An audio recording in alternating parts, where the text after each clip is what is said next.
प्रत्येक शनिवारी slot booking राहते.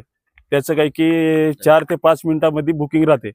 ते बुकिंग आतापर्यंत कोणत्या शेतकऱ्याचे झाले नाही, पूर्ण व्यापाऱ्याचे झालेले आहे. शेतकरी प्रत्येक शनिवारी जाऊन आहे की नाही फिरून फिरून वापस जातो शेतकरी. आणि आहे की नाही बाहेरचा माल घेऊन यानं डुप्लिकेट माल खराब माल घेऊन आहे की नाही त्या व्यापाऱ्यानं संगनमत करून ग्रेडरनं हे सर्व मिलाजुलाब करून आहे की नाही यानं केलेलं आहे. हे आहे डुप्लिकेट माल, हे तेलंगणातून आलेला माल आहे. व्यापाऱ्याच्या मालमध्ये मिक्स करतो हे माल. आणि आपल्या जे ओरिजिनल शेतकरीचा माल आहे त्याच्यामध्ये 8 ते 10 किलो कट्टी घेते.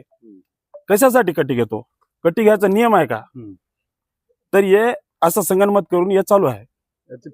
याची पूर्ण चौकशी करून ग्रेडरने करोडो रुपये कमविलेले आहे. याच्यासोबत सिस्टीम आहे याची पुरी वरपर्यंत. रात्री 9:30 आहे की नाही स्लॅट सोडायचा, याचा कोणता नियम आहे? त्याला कस काय मेसेज गेला रात्रीला? दिवसा 9:30 सोडायचा, रात्री कस काय गेला? तुमची मुख्य मागणी काय आहे? माझी मुख्य मागणी आहे की पूर्ण चौकशी करून याची योग्य ती कारवाई करावं आणि इथं ग्रेडरला बडतर्फ करावं.